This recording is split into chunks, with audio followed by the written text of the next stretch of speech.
Hey everyone, good morning, good afternoon, good evening, wherever the heck you are, whatever you're doing, wherever you're listening, I am super grateful for you. So hey, are you doing any referral selling? Like, are you actually earning referrals?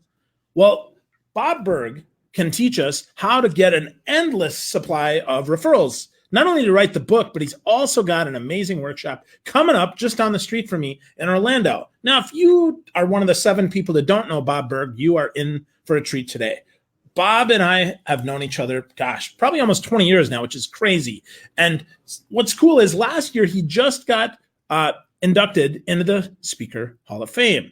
And that was really cool. Last year, or no, 2018. So, wow, time really flies. But his book, Endless Referrals, is fantastic. His Go Giver series with John David Mann is amazing. And today, we're going to focus on referral selling. So, Bob, how are you today, buddy? I'm great. What a nice introduction. Where are you today? Are you speaking at a client event somewhere? Yeah, so I'm out at Vector Solutions in Rancho Bernardo, California. So yeah, so I've got a little bit of palm tree action going on. I'm sitting in a conference room right now, taking a break so that I can spend some time with you and with the folks that are listening in. Thank you. Thanks for having me with you.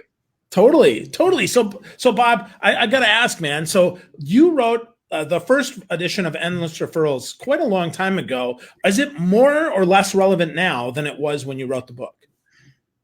I think referral business has always been relevant, and I think successful salespeople have always ended up having a really big referral-based business. I think because I think there are more options these days, and because of social media, there are probably opportunities to connect with people we may never have been able to connect with before. And so it creates an environment where the opportunity for deeper relationships resulting in new business and referrals are there for us. Then it comes down to, the principles that have always been important, utilizing those same principles, but on different media. And sometimes people really don't kind of know how to do that in a way, and it sort of maybe turns people off instead of eliciting a connection. Yeah, absolutely. I think that's totally true. I think that so many people kind of jump the relationship shark with referrals and that, hey, Bob, I've been following you on years. Can you refer me to Johnny Smith? It's like, no, I don't know you or the service you provide. Because I see that all the time, right? We people are Facebook friends or they're digitally intimate and they've never actually had a real conversation. So how do we help? How do we define a referral? Let's start there, Bob. What is a referral? What does that mean to you? Well, I mean, I think they can be defined in different ways, and there's a certain quality of referral. There are leads, which is sort of giving someone an idea where they may find some business there, which can be helpful, but it's not necessarily something of high quality. There can be referrals in terms of this person may or may not be interested. You can use my name, blah, blah, blah, blah. And that's, again, fine. There are the type of referrals where this person does definitely have a need and desire. I know they're in the market. You can, use my name. And that's of course, great. But then there's also the ones in which let me get the two of you together and let him or her know about you first. So that I can make sure that when you meet, everything is already set and, the borrowed influence is there. So, I think like anything else, there are different levels and what we're always looking for, of course, is that top level. Now, that's not to say it's always going to work out that person's going to be able to make the connection first. And that's okay. And this kind of opens up a different door because to me, generally speaking, when I go through the referral gathering process with someone, unless I know this person, this referral source is a true center of influence who, when they reach out to that person will say yes to a meeting only because of that person. And of course, those are golden. That's usually not the case. So, a lot of times someone will say, well, let me talk to so-and-so. And if they're interested, I will. Now, let's assume first a priori that they are going to talk to the person, because we all know how that goes, right? So people have good intent, but they get busy, they have their own life, things fall through the cracks. But let's say they do talk to that person. Now, this person may know they may know how to buy from us, but that doesn't mean they know how to sell for us. And so when they say to this person, hey, I really want you to talk to this guy, Bob Burg. He has this widget that is just a fantastic, and I just invested in it, and well, I am so happy with it. And the person has a very natural objection to something like this, and which this other person either didn't have or it was answered or whatever. And they said, yeah, but what about the so-and-so? Or, of course, well, how much did you pay for it? And it's, when they say that the price is higher than that, well, it's higher because the value hasn't been communicated yet. And while it was communicated to this first person, they don't know how to communicate it to the other person. You know what I'm saying? And so what happens is it turns out that it turns into well, you know what? I don't know about right now, but if I ever decide I want to talk to this Berg fellow, I'll let you know. So generally, Phil, I want to be the one that actually contacts the referred prospect. Yeah, that totally makes sense, right? I want to have control, and I want to be able to frame the conversation and add value before I add volume. Right, and I want to be able to use this person's name, of course, absolutely. But I want to be able to make the call, because then I can do the introduction. I can ask the proper questions that is going to elicit whether there's something there. I can help this person to be very comfortable with the process, and so forth. Yeah, no, that makes sense. So you mentioned all the different channels. So, Bill Cates believes that referrals can only be done in person. Like, he'll often say that. And I think digitally now we have an opportunity to be different. Now we can get a referral, even if we don't meet in person, or even if we don't meet like via Zoom, that we can still pass that value forth based on a conversation. But how do we make sure that it isn't scuzzy, right? That it does that you, as the salesperson, that you stay in control of that, Bob?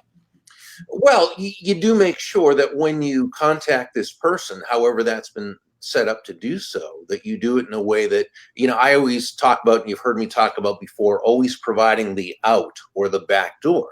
And the out or back door is really an emotional escape path, so that a person never feels pressured or obligated.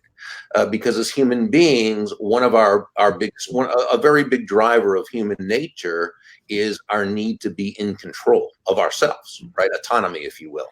And we don't want to feel pressure or locked in. So we always want to let this person know, even when we first meet them. And again, the wording would depend on the situation itself, that this is something that if they are interested in knowing more about, it might even be that so-and-so felt very strongly that you may be interested, but of course that would be up to you, and we would have to determine whether it meets your particular needs.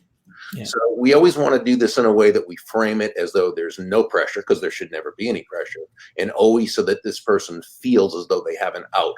Berg's law of the out, if you will, is that the bigger the out or back door you give a person to take, the less they'll feel the need to take it. So you're not providing that out or back door for them to take it. You're providing it so that they don't feel the need to. Now, of course, if they do feel the need to, then they will, and they should, and what have you. I think that's interesting, because I feel that a lot of salespeople, they don't want to give an out, right? They want the tie down, right? They want to tie people up and somehow force people or compel them to doing business with them. So you're going the exact opposite way, Bob. You're saying give them a big out. In fact, in your book, Winning Without Intimidation, you use the words, if you could help me, I'd really appreciate it. And if you can't, I totally would understand. Of course. Sure. Right. So how do we resolve that, Bob? Can you give me an example of where you gave someone a big out and how that actually resulted in them not taking it instead of taking it?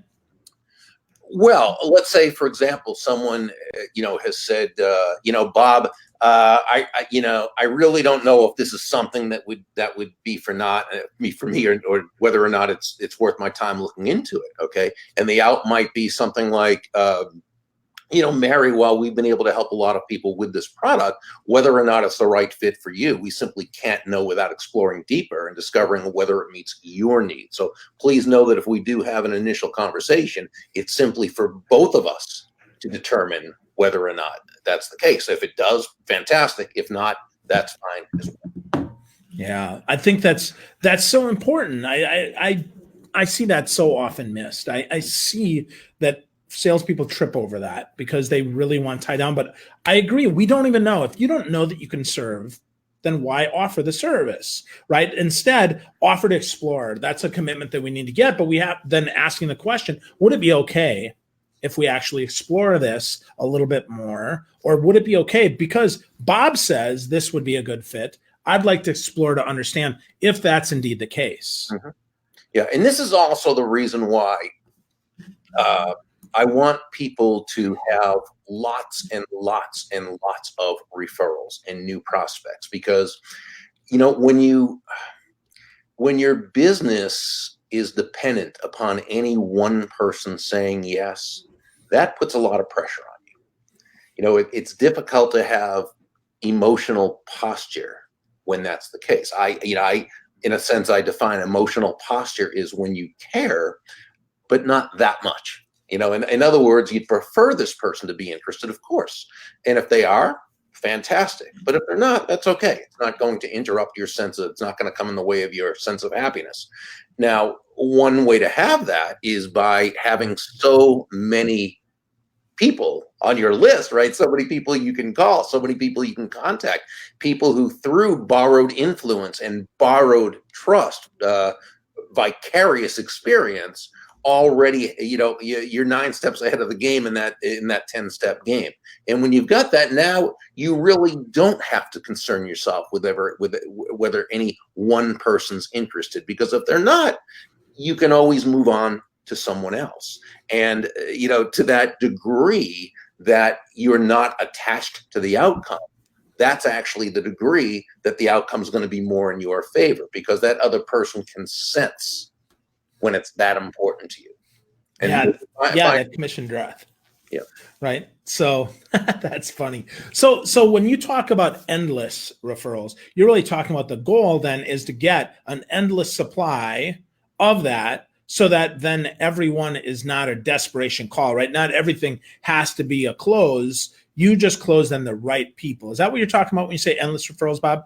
Yeah, because when I say endless, I mean it continues to go on and on. Well, why doesn't? Because let's say you have X amount of referrals from any one customer, and other customers and other customers and other customers, and you've got these referrals. Now, some of these referrals are not going to turn into appointments. Some of these referrals are going to turn into appointments, but not sales. Other ones are going to turn into sales. Now, of those that turn into sales, when you do this, following my endless referral system, what happens is a lot of those people are going to refer you to others. And that's going to keep happening with all these different people. Now, as that happens, some of these people you call are not going to be interested. Some you'll get to see, but they're not going to buy. Others will buy. And many of those will refer you to, you know what I'm saying? And that's how it goes on and on and on and on, because you're continuing to add. And, what you want to do is get to the point where everyone in your list is an A-list or B-list referral, and eventually get to the point where they're all A-list referrals. And when that's the case, as my friend Rick Hill used to say, a great prospecting mentor of mine, Rick Hill, he used to say, when that's the point, you'll still have problems in your life, but they won't be financial. Yeah, that's where we all want to go, is to that good problem to have there when they're not financial problems. So, Bob, what about giving referrals? I mean, how do we give a better referral? Because I know that I do my best to connect people in my network, but sometimes I kind of flub that up. So how do we do that better? How do we make sure that we give better referrals? Well, I think one way is to really know what the best kind of referrals are for that person. So, for example, let's say this networking partner of yours is a financial advisor, and they work really with only high net investors. Obviously, you'd want to make sure before you refer them to someone that this person's a high net investor. Now, what you also want to do is, to the degree that you can, is to edify this person. To edify this person, edify the financial advisor to this other person. Okay. And, obviously very truthful, of course, but you wouldn't be giving this person a referral if you didn't feel that way about them. But make sure that this other person, this referred prospect, really understands that you're introducing them to someone special. And by the same token, really edify the prospective customer or client to the person to whom you're providing the referral, this financial advisor, because to the degree that you can have both of them feeling really good about each other before they even meet, that's the degree that the best outcome is probably going to take place. Yeah, absolutely. So the more you can elevate that person, edify them, and make them be the valuable person that they are, and you can make that personal connection, you can share from your heart instead of, hey, here's somebody that I met at a networking event. Exactly. You're going to stand a much better chance of that conversion, and they're much more open to take the call, because what I find often is the challenge is that people make introductions and you're like looking around like, why did they introduce me? Right. There's nothing there. You got all the time. Those are the very generic, introductions. It's also, to me, it's kind of a faux pas in a way when someone does that online and they just introduce two people to one another just because they think they should know each other. And what we've got to realize is different people want to meet different ways. So we might think, but I'm adding great value to their lives. Well, but not to the person who doesn't want to be introduced that way. So, what I like to do is I always ask permission first from the person who is the potential customer, if you will. Okay. I'd love to introduce, I'd love to have somebody contact you who is a blah, blah, blah, just a terrific person, very successful. They do business in such a way that it would be congruent with how you like to, and so forth. Would you mind if I had them, again, either call you or would you mind if I made a mutual email introduction? I would never do it first without your permission. Best, don't feel obligated to. I just think this would be a great, whatever. And the person writes back and says, yes, now I'm going to let the other person know that I'm doing that.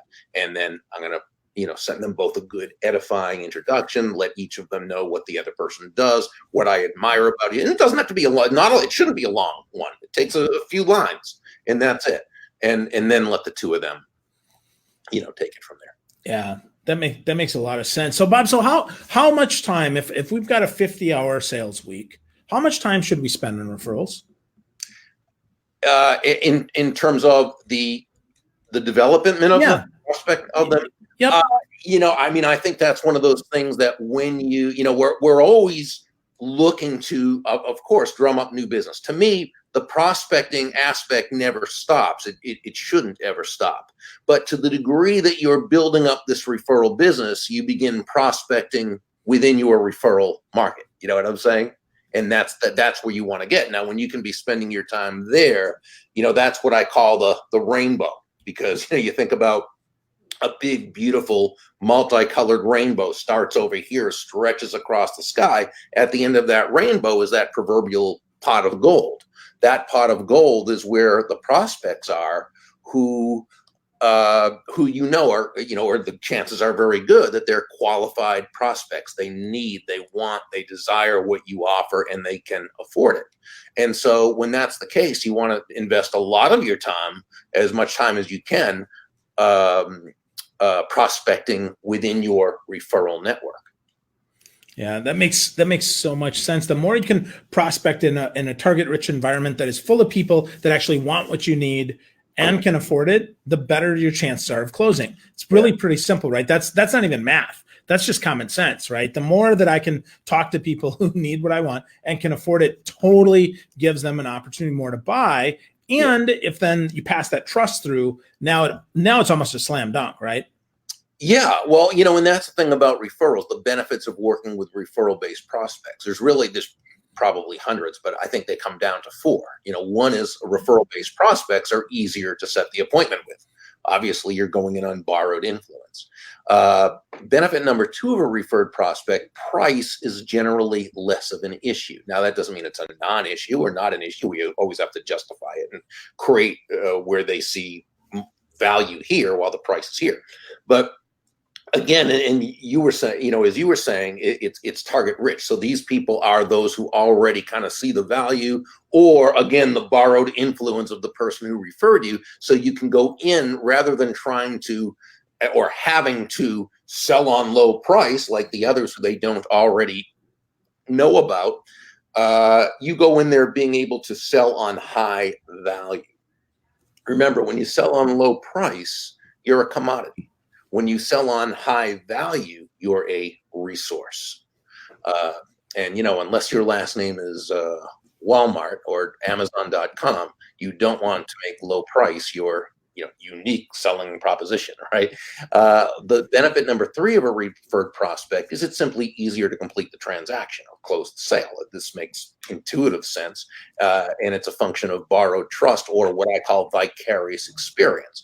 No, this person has never done business with you before, but someone who they know, like, and trust has said, this person's the one who'll take care of you. This one has a great product service. The service afterwards is amazing. Or this is a person who puts your interest first. This is the right? So it just makes it so much easier. Referred prospects will buy faster. They'll buy more. That's germane to what you sell. And then the 4th benefit of a referred prospect is they're already of the mindset that that's how you do business, because that's how they met you. So to them, you meet people through referral. You sell on high value rather than low price. You complete the transaction, and then as a natural part of the process, you are referred to others. So as long as you understand and go through the process correctly, then the chances are excellent you're going to receive more and more referrals. Yeah. Wow.